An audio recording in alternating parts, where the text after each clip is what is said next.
October 8, 1967, Nyancaguasu, southeastern Bolivia. A local farmer has informed the Bolivian army that a group of unidentified armed men is hiding in the jungle, somewhere inside the Uro ravine. 180 Bolivian rangers surround the area. Then, they find them. Most of the unidentified men are killed in the clash. 5 manage to escape. 1 man is left behind, wounded, his calf pierced by a bullet. A Bolivian soldier points his gun at him. "Do not shoot. I am Che Guevara, and I am worth more to you alive than dead," the wounded man screams. Bingo. They have just found the most wanted man in the world. For months, the Bolivian authorities and the CIA have been hunting him through the jungle. He entered the country with a fake passport, pretending to be a Uruguayan businessman named Adolfo Mena Gonzalez, his head and beard shaved, trying to hide the face the world already knew.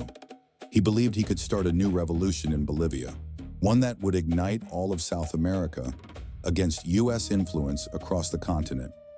He is a man central to the success of the Cuban Revolution, the man at the center of a crisis that almost brought nuclear war to America. An Argentine doctor who traveled across Latin America saw poverty, hunger, disease, exploited workers, landless peasants, corrupt dictatorships, and US-backed neo-colonialism, and found the cure in bullets, explosives, and communism. A hero to many, a monster to many others. A man whose face became an icon, whose willingness to die for what he believed in became one of the most powerful symbols of the 20th century. Rebellion against injustice. He is taken to a small schoolhouse. The Bolivian president orders his execution. The CIA advises them on how to carry it out. This is the story of Che Guevara, of the man, the myth, and the contradictions that made him immortal. Born in Argentina into an upper-class family of Spanish, Basque, and Irish origins, Ernesto Guevara grows up surrounded by intellectuals, political conversations, and books that spark his curiosity about the world. Everything around him points toward a safe future. His family sends him to university, he studies medicine, he is expected to become a doctor, earn well, and remain inside the privileged bubble he was born into for the rest of his life. But Ernesto does not see himself in that future. His childhood is marked by severe asthma. For many, it would be a disabling condition. But Ernesto refuses to let the disease define him. He swims, cycles, and plays rugby intensely, determined to make his lungs obey him instead. From a very young age, he learns that fighting his own limits can make him stronger. In 1950, he attaches a small engine to his bicycle and sets off on what becomes a 4,500-kilometer journey across northern Argentina. He wants to see the world people discuss in conversations and write about in books. He wants to form his own opinion about it. At this time, Argentina is one of the richest countries in the world. As Ernesto travels through it, he sees people living in comfort, like his own family, but also people living in much harder conditions. He visits hospitals, he speaks with patients, he enters police stations, he speaks with people in custody, he talks with strangers along the road, and relies on ordinary people for food and shelter. In 1952, he sets out on a second journey with his friend Alberto, this time beyond Argentina. Their goal, to discover the continent by motorbike and treat patients affected by leprosy in Peru, an experience Ernesto later records in the Motorcycle Diaries. This time, however, what he sees truly shocks him. In Chile, in Valparaiso, he visits a woman dying of tuberculosis, surrounded by sweat, dust, and the smell of poverty. There is nothing he can do for her. She is dying because she is poor, because medicine costs money, because a body that can no longer work can no longer afford to cure itself. In Antofagasta, they visit Chuquicamata, the world's largest copper mine, a major source of Chile's wealth, a mine controlled by U.S. companies such as Anaconda and Kennecott. Workers often die here. It is a country where copper means wealth, but where the people who extract it remain poor. In the Atacama Desert, he meets a couple in hiding. They had dared to protest against poor working conditions, and the Chilean government is now persecuting them as communist criminals. In Peru, beside Machu Picchu, symbol of the ancient and powerful indigenous Inca civilization, he sees contemporary indigenous farmers forced to work small plots of land for wealthy landlords just to survive. At the leper colony of San Pablo, he notices that doctors live on one side of the Amazon River, while the patients live 4 kilometers away on the other side. Ernesto swims across the river to reach them. He notices that most of them have no proper clothes, little food, and almost no medication. What shocks him most is how happy they are to meet him. All the love and care consists simply in coming to them without gloves or medical attire, shaking their hands like any other neighbor, sitting together to talk and playing football. In Colombia, he sees a right-wing government controlling people's freedom with an iron fist, with police demanding documents at every road checkpoint. In 1953, when Ernesto returns to Argentina to finish his medical degree, his blood is boiling. He has seen the world, and now he struggles so much to accept it as it is. He begins looking at South America not as a cluster of divided nations, but as one wounded continent, plagued by the same problems. Foreign companies controlling its resources, greedy landlords controlling the land, ordinary people forced into miserable conditions, the vulnerable, children, the elderly, and the sick, abandoned at the bottom, with police brutality at the system service, ensuring that everything remains exactly as it is. Immediately after obtaining his medical degree, he sets out again. When he arrives in Ecuador, however, the political situation in Guatemala draws him to the country. The tension is enormous. The new democratically elected president of Guatemala, Jacobo Arbenz, has just launched a radical reform: expropriate unused land from large landowners and redistribute it to peasants. To ordinary Guatemalans, he becomes a hero. One company, however, is furious. That company is U.S. corporation United Fruit, the largest banana producer in the world. Across Central America and the Caribbean, it owns millions of acres of land.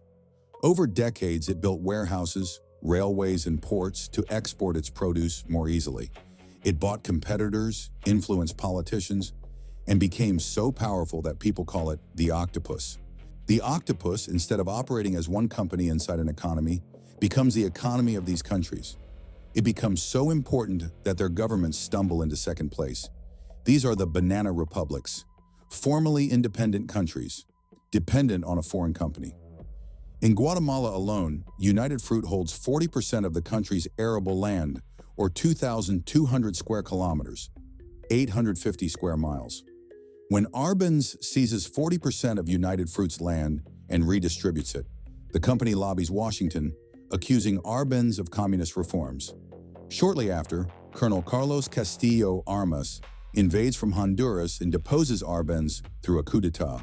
Behind it, the CIA's covert operation PB Success. Land reforms are canceled, United Fruit keeps its land, and Guatemala falls into a violent dictatorship. For Ernesto, this tragedy becomes the confirmation. The United States is actively interfering in other countries' affairs for its own interests. The worst part, if a country tries to decide its future peacefully, through democracy, and is still stopped and hammered back into submission, then it means there is no peaceful way out, only violence. The overthrow of Arbenz affects him personally. Ernesto had entered a relationship with Hilda Gadea, a Peruvian woman who shared his left-wing, communist ideas and was active in Guatemalan politics. Through her, he had come into contact with Guatemalan left-wing politicians. When Arbenz falls, many left-wing activists are detained, including her. The wave of anti-communist repression later forces the couple to flee to Mexico. It is in Mexico that one meeting, arranged through Hilda, changes his life forever: Fidel Castro. Fidel is a Cuban lawyer. He and his brother Raul have left Cuba because they are being persecuted by the government. To Ernesto, Fidel explains this: Cuba in this period is under the rule of dictator Fulgencio Batista. On paper, Cuba is one of the richest countries in the region. The way the country produces its wealth, however, is appalling. Batista has allowed American businessmen to take full control of Cuba's economy. U.S. companies control 100% of Cuba's oil industry, all cattle ranches, 90% of its mines, 80% of its utilities, 50% of its railways, and 40% of its sugar plantations. Batista has also encouraged U.S. businessmen to invest in nightclubs, brothels, casinos, and hotels, and cooperated with American mobsters to bring drugs and violence into the country, transforming Cuba into a playground for American tourists. Cubans working in the cities make a decent salary, as long as they sell themselves to tourists. Cubans living in the countryside, however, are illiterate and have limited access to electricity and running water. Former U.S. Ambassador to Cuba, Earl Edward Taylor Smith, once testified, U.S. influence in Cuba was so overwhelming that the American ambassador was the second most important man on the island, at times more important than the Cuban president himself. Arthur Meyer Schlesinger, advisor to U.S. President Kennedy, would say, "My fellow countrymen walked the streets, picked up 14-year-old Cuban girls, and threw coins just for the pleasure of watching men roll in the sewers to pick them up." One wondered how Cubans, seeing this, could regard the United States in any other way than with hatred. When the U.S. telephone company ITT was allowed to raise telephone rates in Cuba, it thanked Batista by sending him a gold-plated telephone. This is Cuba. Fidel tried to change it by law, peacefully, but failed. Then on 26th of July 1953, he attacked the Moncada barracks with a group of revolutionary friends in the hope of taking the country through a coup d'etat. He was imprisoned and later released. This is why he is in Mexico. Ernesto feels his blood boiling as he listens to the story.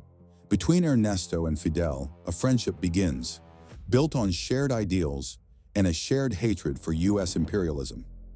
The Cubans notice that whenever Ernesto speaks, he keeps using Che, an Argentine interjection, so often that they begin calling him Ernesto Che Guevara. Fidel is organizing a second attempt to take Cuba. For Che Guevara, this is the opportunity he has been waiting for. He grabs the rifle and joins the expedition as its medic. One of the most improbable outcomes in modern history is about to happen: the Cuban Revolution. November 25, 1956, 2 a.m., Tuxpan, Mexico. 82 men led by Fidel Castro embark on a yacht. After 7 days at sea, they land at Playa Las Coloradas, inside enemy territory, Cuba. Batista's army has been waiting for them. Gunfire erupts. Most of Fidel's men are killed.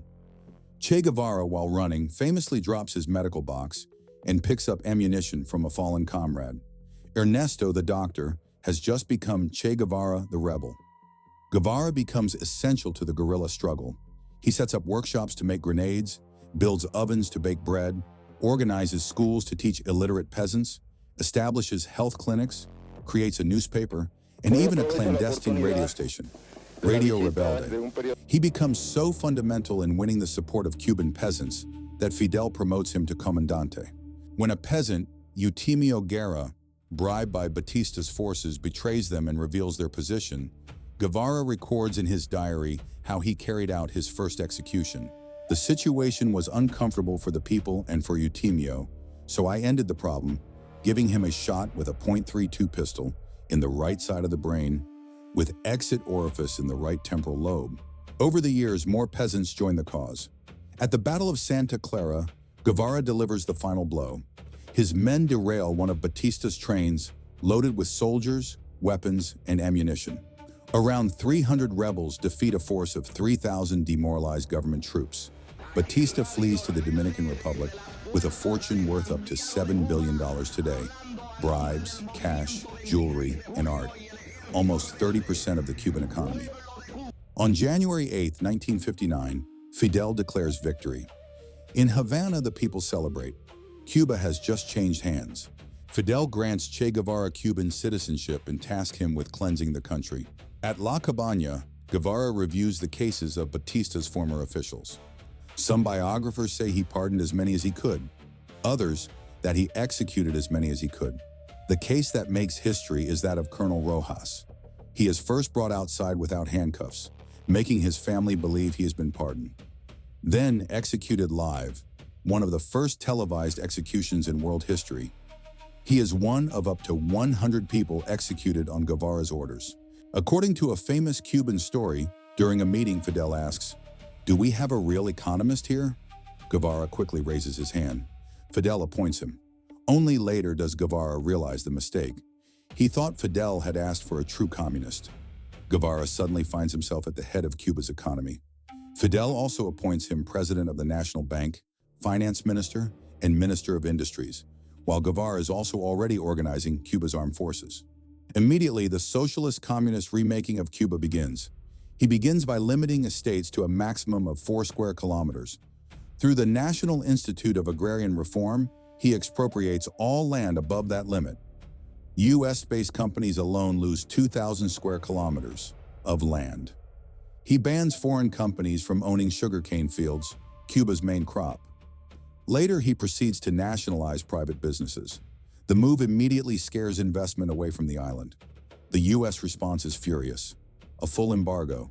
Losing its main market, Cuba desperately turns toward the Eastern Bloc, the Soviet Union, China, and North Korea, exchanging sugar for industrial equipment and replacing its dependency on the United States with new dependencies, all very far away. As president of the National Bank, Che has to sign Cuban banknotes. The problem is, Guevara is a true communist.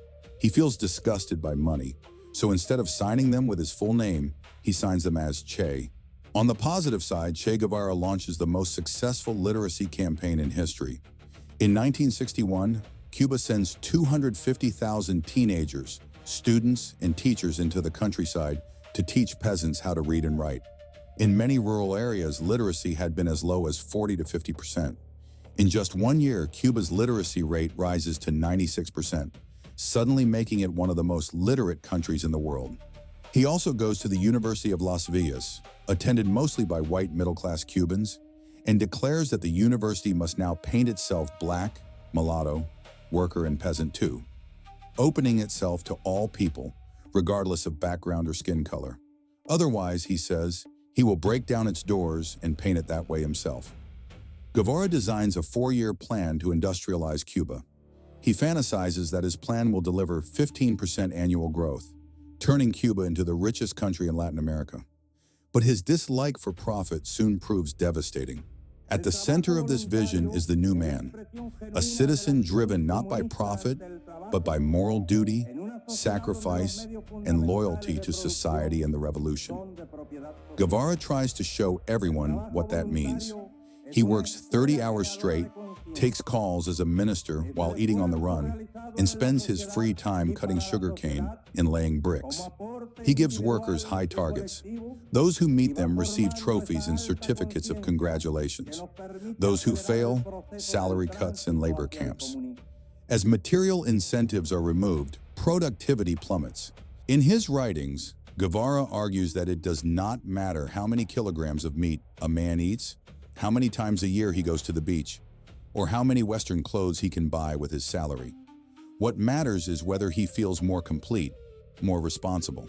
In March 1960, a French freighter loaded with ammunition explodes in Havana Harbor, killing 76 people. Guevara rushes to the scene to treat the wounded. Castro accuses the CIA of terrorist attack.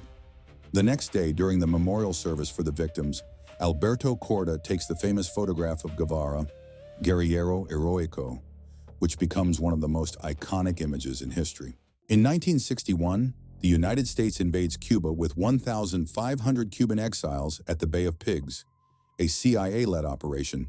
The 1,500 men, however, find themselves facing an army of 200,000 Cuban soldiers, prepared by Guevara himself. For the Cuban regime, the invasion becomes confirmation. We were right. The CIA will never stop trying to impose U.S. imperialism on Latin America. From this moment on, relations between Cuba and the United States become extremely tense. In 1962, U.S. spy planes discover something terrifying: nuclear missile sites in Cuba. Che Guevara had traveled to the Soviet Union and asked for support. What follows is the Cuban Missile Crisis, the moment when the world comes closer than ever to nuclear war. For the Soviet Union, the move is retaliation. In the Western Hemisphere as an attack by the Soviet Union on the United States, requiring a full retaliatory response upon the Soviet Union. The United States had placed nuclear weapons in Italy and Turkey, right on the Soviet Union's doorstep. So Moscow responds by placing nuclear weapons in Cuba, just 150 kilometers from Florida. In the end, the Soviet Union and the United States reach an agreement. Moscow removes its nuclear weapons from Cuba, while Washington agrees to remove its missiles from Turkey. For Che Guevara, this is devastating. The Soviet Union has negotiated directly with the United States, removed its missiles, and used Cuba for its own advantage. Will be withdrawn in 30 days. After the missiles are removed, Guevara states that if he had controlled them, he would have fired them at the United States. Even if millions of Americans had died, he argued, it would have been a sacrifice worthy of the revolution. Fidel sends Guevara all over the world, where he gives long speeches, builds alliances, and exports the revolution. Quickly, Che becomes the symbol of rebellion against Western imperialism, capitalism, and injustice. In 1964, Guevara appears at the United Nations. There, he denounces the United States as a fake democracy, a country that speaks about freedom while backing dictatorships, invasions, coups for the sake of its own interests, and racial violence against its own black people. He presents the United States not as the defender of liberty, but as the center of a global system of exploitation. During his visit to New York, a woman carrying a knife is arrested after jumping over the UN wall in an attempt to assassinate him. While Guevara is speaking inside the General Assembly, an anti-Castro exile fires a bazooka at the UN building. The rocket misses and crashes into the East River, while Guevara continues speaking. Despite preaching human rights, Guevara's own prejudices often came through. In the Cuban embassy in Algeria, while speaking with the Spanish writer Juan Goytisolo, he notices a book on the table by Virgilio Piñera, an openly gay Cuban writer. Guevara picks it up, throws it against the wall, and shouts, "How dare you have in our embassy a book by this foul Even before becoming Che, Ernesto had already shown racist attitudes toward black people. In his early travel diaries while describing black communities in Latin America, he wrote that, "The Negro is indolent and a dreamer, spending his wages on frivolity or drink, while the European has a tradition of work and saving." On February 24, 1965, Guevara visits Algeria and delivers the most dangerous speech of his life. There he argues that the rich countries of the Northern Hemisphere are exploiting the poor countries of the Global South through trade, debt, profit, and self-interest. In his speech, he attacks not just the United States or Europe, but the Soviet Union too, Cuba's only vital ally. He accuses the Soviet Union of having lost its revolutionary will, of having allowed profit and bonuses into its economic system, of having betrayed the spirit of Marxism. For Fidel and Cuba, this is a disaster. The island depends on Soviet oil, Soviet machinery, Soviet credit, and Soviet protection. Guevara has publicly humiliated the only superpower keeping Cuba alive. After returning to Cuba and meeting Fidel, the two have a 40-hour conversation behind closed doors. Then suddenly, Guevara vanishes from public life. October 3, 1965, Havana. Fidel reads a letter by Che Guevara in front of everyone. In it, Guevara resigns from his posts, his place in the party, and his Cuban citizenship. He says that other lands need his efforts, and that if he dies under another sky, his last thoughts will be of Cuba and Fidel. Hasta la victoria, siempre, he writes. Right now, Che Guevara is in Congo with a team of Afro-Cuban rebels. He wants to spark a new revolution that will set Africa free from Western oppression. When he learns that Fidel has read his farewell letter, he is devastated. He had asked him to read it only if he died. Now he knows that his relationship with him has reached a breaking point. His mission in Congo is a disaster. Egyptian President Gamal Abdel Nasser had warned him not to become the Tarzan of Africa. His asthma gets worse. The CIA monitors his radio communications through a floating NSA listening post off the African coast. He eventually leaves Africa, declaring that he could not help a people, the Congolese, who did not care about helping themselves. After secretly returning to Cuba one last time to meet Fidel and his second wife, Guevara leaves for Bolivia with the intent of starting a new revolution that will set Latin America free from U.S. influence. Inspired by America's struggle in Vietnam, he wants to create 2, 3, many Vietnams around the world to exhaust the United States. In Bolivia, he joins a small team of Bolivians and Cubans. He expects support from the Bolivian Communist Party, but that support never comes. In the forests of Ñancahuazú, the mission collapses. His comrades are eaten alive by insects and begin to starve.